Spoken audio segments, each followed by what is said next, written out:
in case it got missed when we changed out our battery there, I made the comment that it seems to me in your situation, and this is a constant theme that we hear in these situations, you thinking for yourself equaled rebellion. That's exactly right. Okay. For questioning, any activities that's being directed by the pastor. And that in turn equaled grounds for divorce because your spouse is dedicated to the church and unrebellious, but married to... Now let's think about this. A lot of times when you think about stuff, you come to conclusions in your thinking. But if you think about the equation here, Raymond,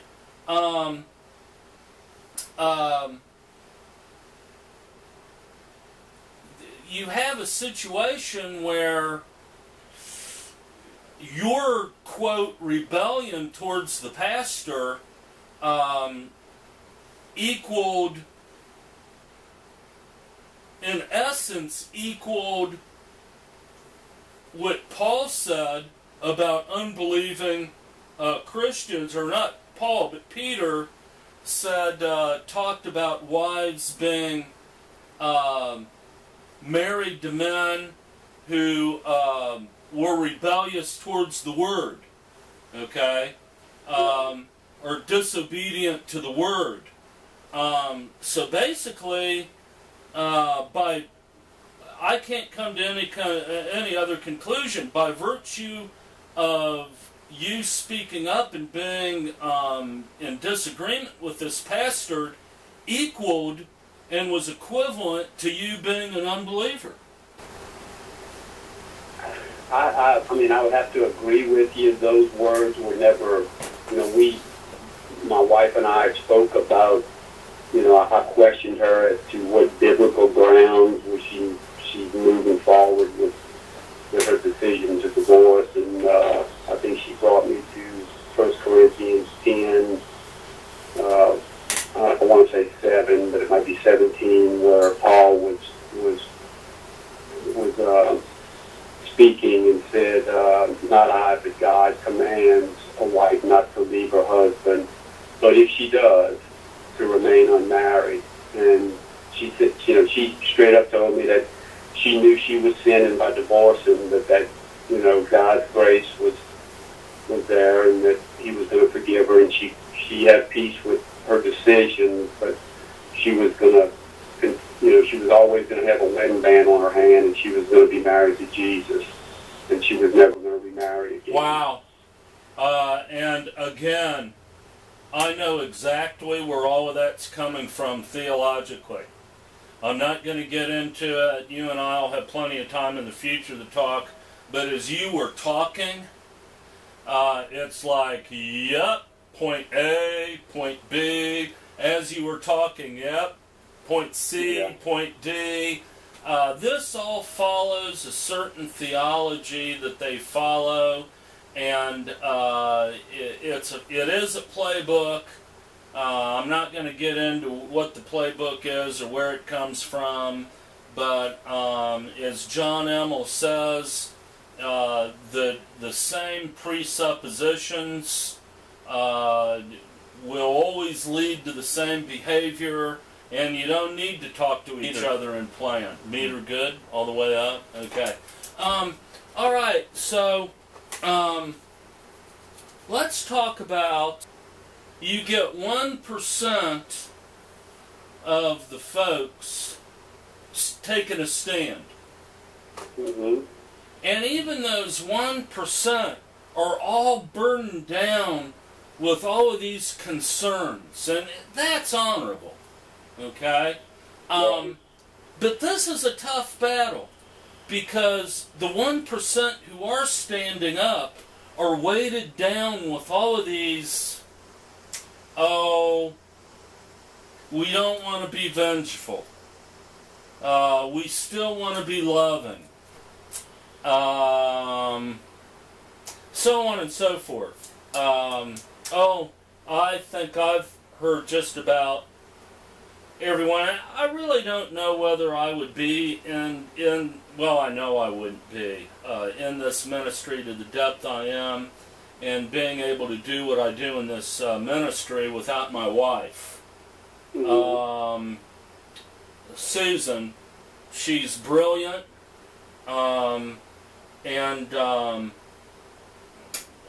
you know, one of the biggest ones that was laid on me was, well, if you don't move on from all of this, you're dishonoring your present marriage.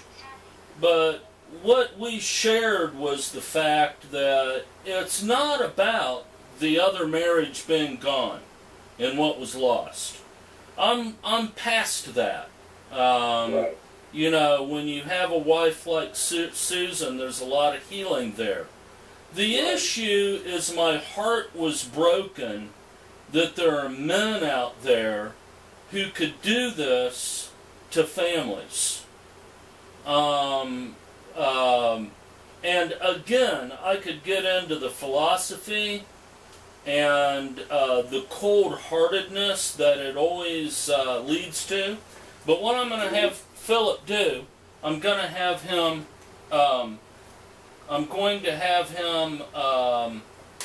pan over. I've got 3 really thick photo albums there that ended up being in our house really kind of by accident. Those are full of photos of my family life with my daughter and my son and my wife. Those are what you see there on the video right now, or will see, is 24 years of memories. Okay? And that's what these guys are messing with. Alright? They pass all kinds of judgment on our marriage. Okay? And our marriages and what kind of husbands they are. And pardon my French, and this is even going to be on the tape.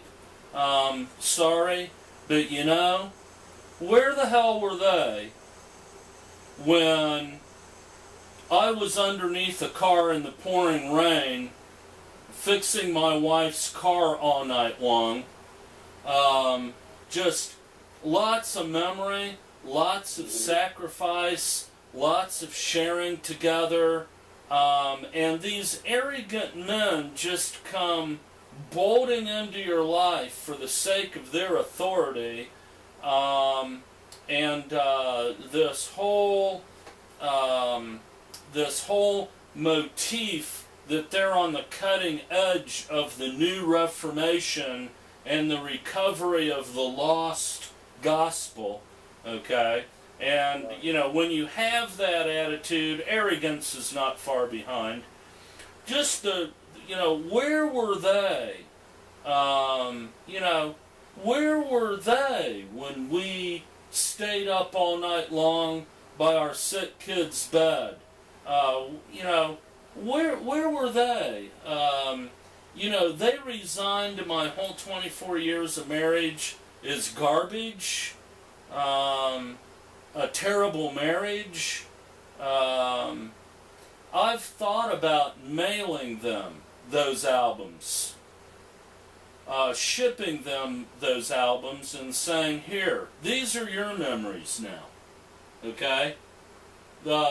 This is how self-important you are, okay? To write off all of those memories as if they were nothing. I got news for them. Jesus knows about those memories. Jesus knows what our family was. And I would really hate to be in their shoes. There is no doubt that if you look in, I believe, Matthew, where Jesus is talking about the last days, there's an interesting verse. I don't have my Bible handy, but Jesus says, because of iniquity in the last days, the hearts of many will become cold. Right. And the word for iniquity there is anomia. And it means, the literal Greek is against the law. Alright? Anti-law. The prefix "a" there means anti, and then nomia means law. And there's another verse in Psalms, I cite this in my book, that talks about the psalmist is saying, I'm not like the cold-hearted wicked ones, instead I love your law. So what we see in this movement is a blatant, and it's interesting, a blatant combination of lawlessness and a total disregard for the law, both God's word and the laws of the land, and this cold-heartedness that is prevailing. My daughter, in her 20s, she's a missionary in Puerto Rico. She went to people who had been members of that church for 20 years in tears, begging them to intervene. And even though they had known me for 20 years, and we had gone through all kinds of stuff together, the indifference that there was to what was going on. In fact, the founding pastor of the church told the pastor who was counseling me, quote, "Divorce isn't the end of the world." Oh my God. Yeah. That's indicative of this movement. The disregard for God's authority, and the cold-heartedness. And this is what Jesus said would happen. But let's speak to this whole thing. You've mentioned to me, you want to do this right for the Lord. And I think that no doubt the people who take this stand and who fight against this movement, by virtue of the fact that they do that, they're honorable people who love the Lord, and they're going to be concerned that they please the Lord in their contention against this. I guess my only concern is that the 1% who are standing up, such as yourself, are not overly concerned by that. And I would like you to speak to that, if you could, while I shut up. Well, I'm trying to understand what you mean, not overly concerned. Help me get started, and then I'm sure I'll be able to... Well, you keep saying that this isn't about vengeance. And granted, God said, vengeance is mine.